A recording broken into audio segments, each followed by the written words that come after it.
Viewers அனைவருக்கும் வணக்கம். இன்னைக்கு நம்ம எதை பத்தி பார்க்க போறோம்னா 5 பேரின் உயிரை காவு வாங்கிய டைட்டன் என்ற சிறிய நீர்மூழ்கி கப்பலின் விபத்தை பத்தி பார்க்க போறோம். ரிச்சர்ட் ஸ்டாக்டன் ரஷ் என்பவர் அமெரிக்க நாட்டை சேர்ந்த தொழிலதிபர் ஆவார். இவர் ஆழ்கடலில் என்ன இருக்கிறது என்பதனை கண்டறிய மிகவும் ஆசையாக இருந்தார். கடலுக்கு அடியில் சென்று ஆராய்ச்சி செய்ய இவர் தொடங்கிய கம்பெனியின் பெயர்தான் ஓஷன் கேட். கடலுக்கு அடியில் செல்லும் சுற்றுலா கம்பெனியாகவே இதனை இவர் தொடங்குகிறார். இதனால் ஆழ்கடலில் மக்களை சுற்றுலா கொண்டு செல்ல இவர் டைட்டன் என்ற சிறிய நீர்மூழ்கி கப்பலை உருவாக்கினார். இவர் செய்த தவறு என்னவென்றால் இந்த கப்பலை குறைந்த விலையில் தரமில்லாமல் உருவாக்கியதே ஆகும்.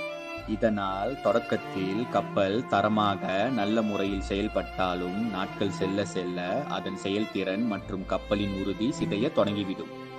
ரிச்சர்ட் ரஷ் பெரிய அளவில் ஆராய்ச்சிகள் செய்யாமல் குறைந்த விலையில் ஃபைபர் மற்றும் மெல்லிய டைட்டேனியம் கொண்டு இந்த நீர்மூழ்கி கப்பலை உருவாக்கினார்.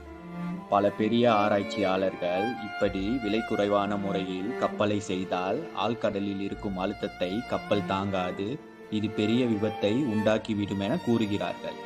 மேலும் ரிச்சர்ட் ரஷ் கம்பெனியில் வேலை செய்த நபர் ஒருவர் இந்த கப்பலின் முன்பகுதியில் பொருத்தப்பட்டிருக்கும் கண்ணாடி என்பது 1500 அடியை மட்டுமே தாங்கக்கூடியது.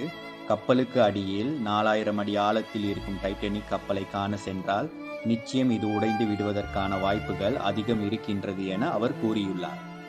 இவை அனைத்தையும் பொருட்படுத்தாமல் ரிச்சர்ட் ரஷ் கடலுக்கு அடியில் மூழ்கி கிடக்கும் டைட்டானிக் கப்பலை காண்பதற்கு சுற்றுலா பயணிகளை தனது நீர்மூழ்கி கப்பலான டைட்டன் ஏற்றி செல்லும் என கூறி வியாபாரம் செய்தார்.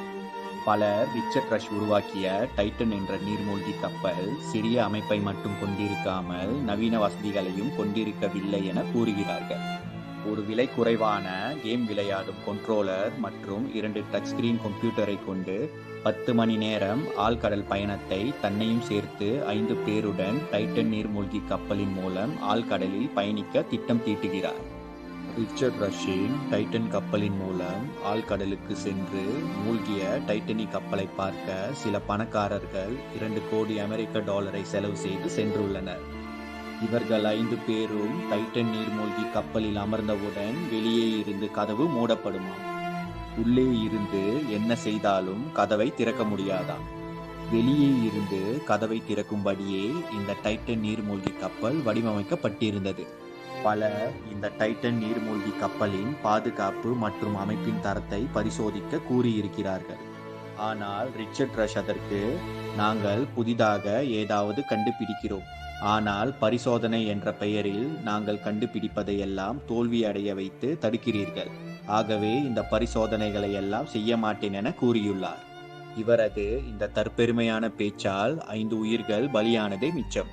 இதற்கு முன்பு ரிச்சர்ட் ரஷ் தனியாகவே 2-3 முறை டைட்டன் நீர்மூழ்கி கப்பலின் மூலம் டைட்டானிக் கப்பலை காண கடலுக்கு அடியில் சென்றுள்ளார். ஆனால் நீர்மூழ்கி கப்பலின் பாதுகாப்பை இப்படி பரிசோதித்து கணக்கெடுக்க முடியாது. காரணம், முதல் தடவை டைட்டன் நீர்மூழ்கி கப்பல் நீரில் மூழ்கி தண்ணீரின் அழுத்தத்தை கடந்து வெளியே வந்தவுடன் அதன் பாகங்கள் உறுதி இழந்து போயிருக்கும். இப்படியே 2வது 3வது முறை என்று ஆழ்கடலில் மூழ்கி அழுத்தத்தை எதிர்நோக்கும் போது பெரிய அளவில் கப்பலின் பாகங்களுக்கு சேதம் ஏற்படும். இப்படியே தொடர்ந்து செய்தால் கப்பல் கடலுக்கு அடியிலேயே வெடித்து சிதறிவிடும். டைட்டன் நீர்மூழ்கி கப்பலில் பயணித்த 5 பேரும் எந்த ஒரு உத்தரவாதமும் இல்லாமல் கடலுக்கு அடியில் சென்றுள்ளனர்.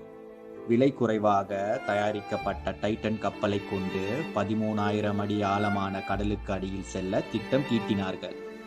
ஆனால் இவர்கள் இறங்கிய 2 மணி நேரத்திலேயே அனைத்து தகவல்கள் மற்றும் தொடர்புகள் நின்று போய்விட்டது. அப்பொழுது இவர்களிடம் இருந்து வந்த ரேடியோ சிக்னலும் நின்று போகிறது. பல மணி நேரங்கள் கடந்தும் கடலுக்கு அடியில் சென்றவர்களிடம் இருந்து எந்த ஒரு தகவலும் வரவில்லை. வெளியே இருந்தவர்கள் டைட்டன் கப்பல் உள்ளே ஈர்க்கப்பட்டு சுருங்கி வெடித்து விட்டது என புரிந்து கொண்டார்கள். இந்த கப்பல் 24 மணிக்கு பிறகு தானாகவே நீருக்கு மேல் மிதந்து வந்து விடும்படி வடிவமைக்கப்பட்டிருந்தது. ஆனால் 2 நாட்கள் கழித்தும் டைட்டன் நீர்மூழ்கி கப்பல் மிதந்து மேலே வரவில்லை.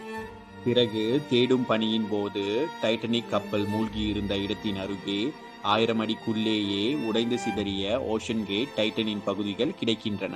அங்கு எவரின் உடலும் கிடைக்கவில்லை. டைட்டனிக் அருகே இந்த நீர்மூழ்கி கப்பல் உடைந்து சிதறி இருந்தது. இதில் பயணித்த 5 பேரும் நிச்சயமாக இறந்திருப்பார்கள். காரணம், டைட்டன் கப்பலே நொறுங்கி உடைந்திருக்கும் போது அதனுள் இருந்த மனிதர்களின் நிலை இன்னும் மோசமாக இருந்திருக்கும். இந்த கப்பல் வெடித்து நொறுங்கியதற்கு 2 காரணங்கள் கூறப்படுகின்றன. முதற் காரணம், முன்பே கூறியது போல கப்பலின் முன்பகுதியில் பொருத்தப்பட்ட கண்ணாடி 1500 அடி வரை தான் அழுத்தத்தை தாங்க முடியும். ஆனால் இந்த டைட்டன் கப்பல் 2-3 தடவை 1000 முதல் 3000 அடி வரை சென்று வந்ததால் அதன் கண்ணாடி பலவீனமாகி உடைந்து இருக்கலாம். இதனால் கடல் நீர் டைட்டன் கப்பலுக்கு உள்ளே சென்று இவர்கள் அனைவரும் இறந்து போயிருக்கலாம். இரண்டாவது காரணம், கடலுக்கு அடியில் உள்ள அழுத்தத்தை தாங்க முடியாமல் டைட்டன் நீர்மூழ்கி கப்பல் உள்நோக்கி சுருங்கி வெடித்து இருக்கலாம். இதில் பயணம் செய்த 5வரும் தப்பிக்க வாய்ப்பில்லை. நிச்சயம் ஒரு நொடியில் இறந்து இருப்பார்கள். ஒரு தனி மனிதனின் அஜாக்கிரதையால் விளைந்த விபத்தாக இது காணப்படுகிறது. இந்த வீடியோ ஓஷன் கேட் டைட்டன் நீர்மூழ்கி கப்பலின் விபத்தை பற்றி சிறிய தகவல் உங்களுக்கு கொடுத்துருக்கோன்னு நம்புறேன். மீண்டும் அடுத்த வீடியோவில் உங்களை சந்திக்கிறேன். நன்றி, வணக்கம்.